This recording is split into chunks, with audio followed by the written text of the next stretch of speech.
Hi అండి. హాలిడేస్‌కి అమ్మ వాళ్ళ ఇంటికెళ్ళానని చెప్పాను గదా! ఎళ్ళినప్పుడు మా అన్న ఇలా మంచం అల్లుతూ కనిపిచ్చాడు. దీన్ని మా సైడ్ మేము నవారు మంచం అంటామండి. మరి మీ సైడ్ ఏమంటారో కింద కామెంట్ చేసి చెప్పండి. ఇక్కడ మా అన్న చూడండి చిన్న టెక్నిక్ ఉపయోగించి ఎంత ఈజీగా అల్లేస్తున్నాడు. మామూలుగా మంచం కింద ఉంటే ఇద్దరు మనుషులు కంపల్సరీ ఉండాలండి అల్లడానికి.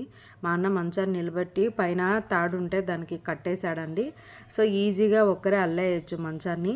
ఇంకా ఇది ఇంకొక రకం మంచం అండి. దీన్ని తోటలలో వాడే డిప్పు వైర్‌తో అల్లారు మంచాన్ని. ఇది చాలా స్ట్రాంగ్‌గా ఉంటుందంట అండి. 20-30 సంవత్సరాల వరకు అలాగే ఉంటదంట.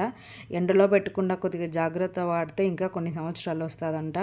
నవారు మంచమైనా కొద్దిగా లూజ్ వస్తదేమో అండి. ఇదైతే చాలా స్టిఫ్‌గా ఉంది. చాలా బాగా అల్లారు. ఈ మంచాన్ని అల్లినందుకు 1500 తీసుకున్నారంట అండి. మీరెప్పుడైనా ఇలాంటి డిప్పు వైర్‌తో చేసిన మంచాన్ని చూసారా? అయితే కింద కామెంట్ చేసి చెప్పండి.